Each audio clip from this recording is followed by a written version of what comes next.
Sœurs et frères dans le Christ, paix, joie, grâce, amour à chacun, chacune de vous de la part de notre Père et au nom de notre Seigneur Jésus-Christ en ce 19e dimanche du temps ordinaire.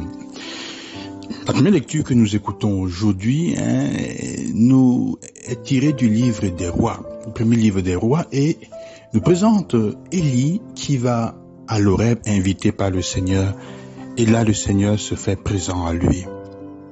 C'est une lecture très importante pour nous aujourd'hui, sœurs et frères, parce qu'elle nous donne l'élément de discernement pour comprendre comment Dieu se manifeste dans notre prière. À l'Horeb, Élie doit rencontrer Dieu. Mieux encore, Dieu doit se présenter à lui. Il arrive un moment dans notre vie de foi, et c'est souvent un moment de difficulté, et ça arrive après les crises, où Dieu lui-même doit se manifester et se révéler à nous pour ce qu'il est. Élie a massacré les prêtres de Baal en pensant qu'il les a massacrés pour défendre l'honneur du Seigneur. Mais Dieu lui fait comprendre maintenant, après qu'il ait fui au désert, qu'il n'est pas ce Dieu-là. Il s'est servi du nom de Dieu pour faire quelque chose qui ne correspond pas et qui ne dit pas la vérité de ce que Dieu est. Le texte nous dit que le feu passa, le tonnerre, les vents forts, mais Dieu n'était pas dans tous ces éléments violents. Dieu n'est pas dans la violence. Mais il était dans la brise, dans le murmure de la brise. C'est très important. Ça nous fait comprendre que toutes les fois qu'on manifeste Dieu ou on défend Dieu avec la violence, on est très loin de la vérité de ce qu'il est. Nous ne pouvons reconnaître le Seigneur qui passe dans notre vie que dans le silence et dans le murmure du vent, ou plutôt de la brise légère qui passe dans notre vie. Pour rencontrer Dieu, il faut s'asseoir et le sentir passer dans le silence et la tranquillité de notre cœur. Il faut la paix pour rencontrer Dieu. Il faut laisser lui, il se manifeste, il dit, je suis la paix, je suis la sérénité. Quand les événements de notre vie nous portent angoisse, Dieu n'est pas dedans. Quand les événements de notre vie nous portent agitation forte, peur terrible, Dieu n'est pas dedans. Ça veut dire que c'est quelque chose d'autre. C'est l'esprit du malin, de la manipulation. Et Dieu n'est non plus dans les événements et dans les sentiments violents qui dérangent notre tranquillité et notre sérénité. C'est d'ailleurs ce que l'Évangile nous fait comprendre avec les disciples qui, quand Jésus va prier, il leur demande de traverser le lac. Et dans la tempête, ils le voient venir sur le lac, sur l'eau, et ils ont peur. La peur qui est un sentiment fort, qui est un sentiment qui trouble. Qu'est-ce qu'elle fait? Ça leur fait voir Jésus comme un fantôme. La peur dans notre vie de prière, dans notre quotidien, nous fait voir les choses, Jésus comme un fantôme, comme un être qui n'existe, qui est éternel, un être duquel on doit avoir peur. Il nous fait voir Jésus comme un fantôme. Alors nous devons, dans notre vie, le problème c'est quoi? C'est que nous devons souvent combattre, choisir de croire en nos peurs ou alors de faire confiance en Dieu.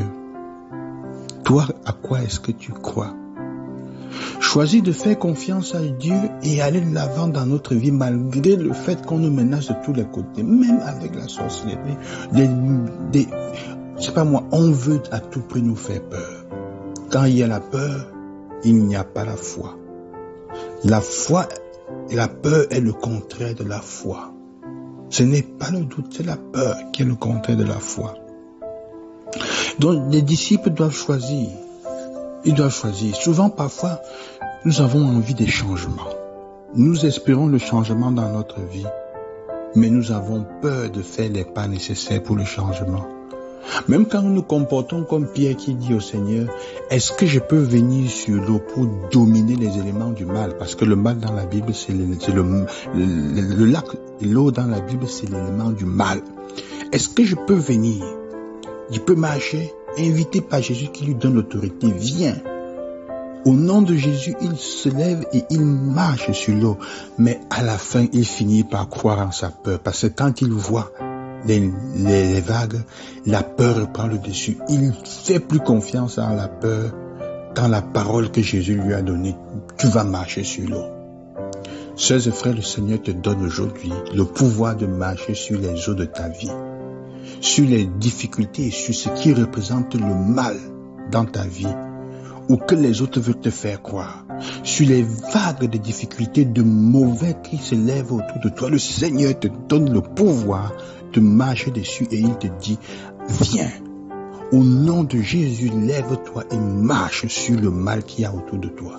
Mets ta foi dans le Seigneur au nom de Jésus et tu domineras tout le mal qu'il y a autour de toi. Mais pour le faire, apprends à t'asseoir et à le reconnaître qui passe dans le silence, à le rencontrer dans le silence de ta vie, qui vient avec sérénité. Les signes de la présence de Dieu dans notre vie sont la sérénité, sont la paix, la douceur dans le cœur, même quand on est au milieu du mal qui cherche à nous engloutir, même quand on est au milieu des difficultés, des souffrances, la tranquillité du cœur. Je te souhaite tout cela en ce dimanche et en cette semaine, que tu retrouves la paix et la sérénité, la tranquillité de cœur au milieu de toutes les bourrasques qu'il y a. Fais confiance à la parole du Seigneur qui dit, viens sur les eaux, marche et domine tes difficultés, tes douleurs, parce que moi-même je les ai déjà dominées, je marche au-dessus de tout cela. Sinon, on va passer la vie à voir Dieu et le bien dans notre vie comme un fantôme. Quels sont les fantômes? Les lieux où nous voyons des fantômes dans notre vie. Croyons en la parole du Seigneur. Je te bénis au nom du Seigneur en cette semaine. Loué soit Jésus-Christ. À demain.